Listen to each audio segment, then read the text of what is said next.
ওমানের উপকূলীয় সমুদ্রে ছড়িয়ে পড়েছে একটি আটকে পড়া তেলবাহী ট্যাঙ্কারের বিপুল পরিমাণ তেল।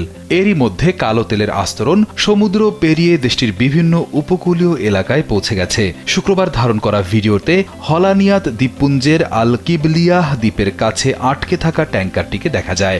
ওমানের পরিবেশ কর্তৃপক্ষ জানিয়েছে, সংশ্লিষ্ট সংস্থাগুলোর সঙ্গে সমন্বয় করে পরিস্থিতি পর্যবেক্ষণ এবং পরিবেশগত জরুরি ব্যবস্থা নেওয়া হচ্ছে। তেলের গতিপথ ও বিস্তার শনাক্ত করতে প্রযুক্তিগত সরঞ্জামের পাশাপাশি স্যাটেলাইট চিত্র ব্যবহার করা হচ্ছে, এমন তথ্য উঠে এসেছে আল জাজিরার একটি প্রতিবেদনে। তবে এরই মধ্যে রাস মাদকারাহ এলাকায় সৈকতে তেল পৌঁছে গেছে। এতে প্রায় 40 কিলোমিটার উপকূল ক্ষতিগ্রস্ত হওয়ার আশঙ্কা রয়েছে।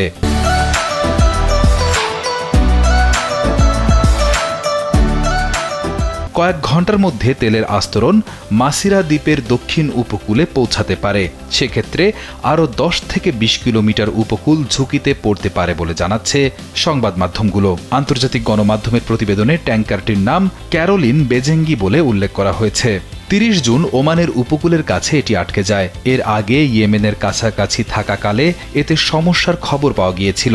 মেরিটাইমের রিপোর্ট অনুযায়ী ওমানের উপকূলে আটকে যাওয়ার আগে ইয়েমেনের কাছাকাছি অবস্থানকালে ক্যামেরুনের পতাকাবাহী জাহাজটিতে একটি বিস্ফোরণের খবর জানিয়েছিল।